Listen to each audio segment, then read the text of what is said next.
Chers élèves de la première année collège, bonjour. Donc, cette séance portera comme sujet les phénomènes géologiques externes. Et on va commencer par la première partie, l'influence de l'érosion sur les paysages géologiques. Voilà. Donc, on sait que toutes les roches de la surface de la Terre et tous les paysages de la surface de la Terre subissent l'action de l'érosion au cours des temps géologiques. Donc, l'érosion, comme vous pouvez voir et comme vous pouvez le constater là, on a les précipitations, l'eau qui va s'infiltrer, il va par la suite engendrer des fissures. Il y a aussi l'action des vagues qui vont éroder cette falaise-là. Et par la suite, ce paysage-là, il va être désagrégé et modifié. Et par la suite, il va tomber. Donc là, il y a un changement de l'aspect de ce paysage-là. Et là, on parle de l'érosion. Donc, on va détailler notre séance en deux parties. Qu'est-ce que d'abord l'érosion et quels sont les différents agents de l'érosion? Et on va commencer par donner une petite définition. C'est quoi l'érosion? Donc, on sait que l'érosion, ce phénomène géologique, c'est le processus de dégradation et de transformation, de changement des roches et des reliefs en produits détritiques, c'est-à-dire en produits de différentes tailles et aussi en produits sous forme dissoute, c'est-à-dire solubles.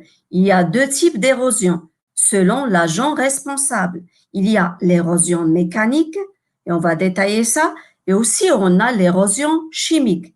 Et on va commencer bien sûr par l'érosion mécanique et quels sont les différents agents de l'érosion mécanique. Donc, les principaux facteurs de l'érosion mécanique sont l'eau, la glace, les variations de la température et aussi le vent.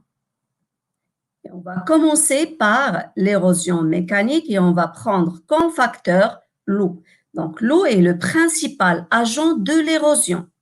L'écoulement des fleuves, l'action des vagues, ainsi que les précipitations sont ou bien ils ont des possibilités érosives importantes, c'est-à-dire ils vont transformer l'aspect du paysage ou bien d'un relief.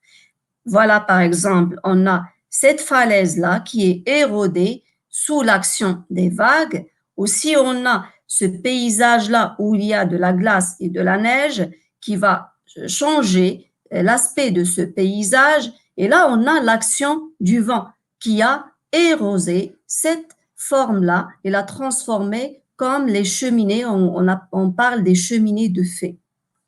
Ça, c'est juste l'agent. Comme agent, les précipitations, les fines précipitations des pluies qui sont très, très fines, qui vont par la suite engendrer leur action sur ce paysage-là et aussi, sans oublier, bien sûr, l'action du vent.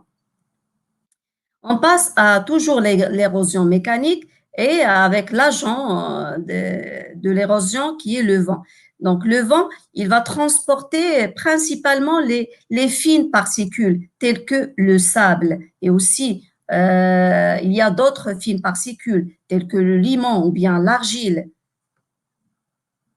Un autre agent de l'érosion, c'est les vagues. Donc, voilà les vagues qui ont érodé le littoral et là, on a des roches de différentes tailles. Voilà l'action effectuée sur le littoral. Donc, voilà les vagues comme agent de l'érosion. Un autre agent de l'érosion mécanique, c'est la glace. Et voilà des avalanches, ça s'appelle avalanches, qui ont une force érosive très, très importante et qui vont par la suite transformer le paysage. Toujours la glace comme agent de l'érosion, donc l'eau glaciaire, sous forte pression, il va s'infiltrer et aussi il va pousser des particules Et par la suite, on va voir, c'est l'action érosive de la glace. Cet agent-là qui va changer l'aspect du paysage.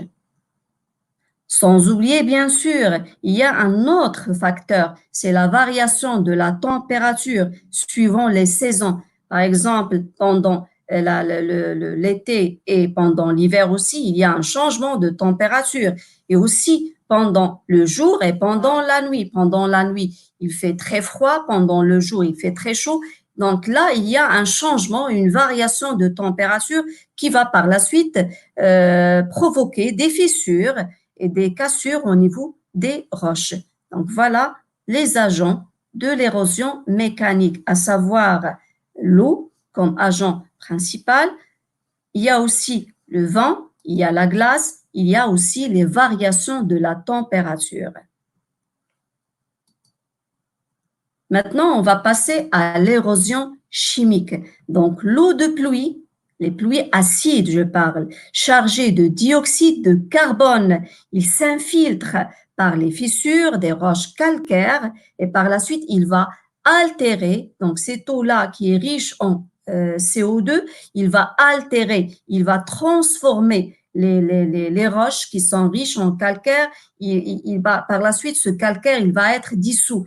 Donc, des fois, lorsqu'on passe à travers, par exemple, la côte, on peut observer des roches qui sont trouées, qui montrent des trous ou bien des pores. Donc, ces pores-là, auparavant, étaient sous forme de calcaire. Et ce calcaire-là, suite à l'acidité, même s'il est trop faible de l'eau de mer, et aussi l'acidité de l'eau de pluie, il va par la suite dissoudre, ou bien dire, il va par la suite effectuer une dissolution du calcaire qui se trouve dans ces roches-là. Et par la suite, on va voir des trous et des pores au niveau de ces roches-là. Et là, on va parler de l'érosion chimique.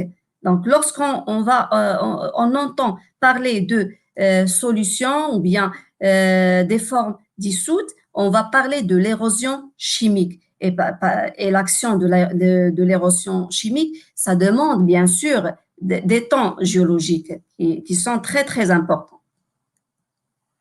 Donc là, on va voir comme exemple la transformation du granit en arène granitique. Voilà des pluies acides qui vont tomber sur une région donnée. Donc, sous l'effet de ruissellement et de l'infiltration de ces pluies-là, riches en acidité, riches en CO2, et si la région il renferme des roches qui sont des roches riches en calcaire, bien sûr, ce massif granitique, il va être dissous par la suite. Il va subir à la fois l'érosion mécanique suite à des fortes précipitations effectuées sur cette région-là et aussi l'érosion chimique, puisque ces pluies-là, ils renferment des substances acides telles que les substances telles que le CO2. Donc, et par la suite, qu'est-ce qu'on va voir? Du granit qui va se transformer en granit friable. Et là, on va parler de la transformation du granit ou bien du massif du granit en chaos granitique. Ce chaos granitique qui a subi à la fois l'érosion mécanique et l'érosion chimique. Là, il y a comme démonstration cette vidéo-là qui va montrer ce changement-là de ce granit-là au cours des temps géologiques et qui a subi à la fois l'érosion mécanique et aussi l'érosion chimique. Et là, l'image réelle du chaos granitique.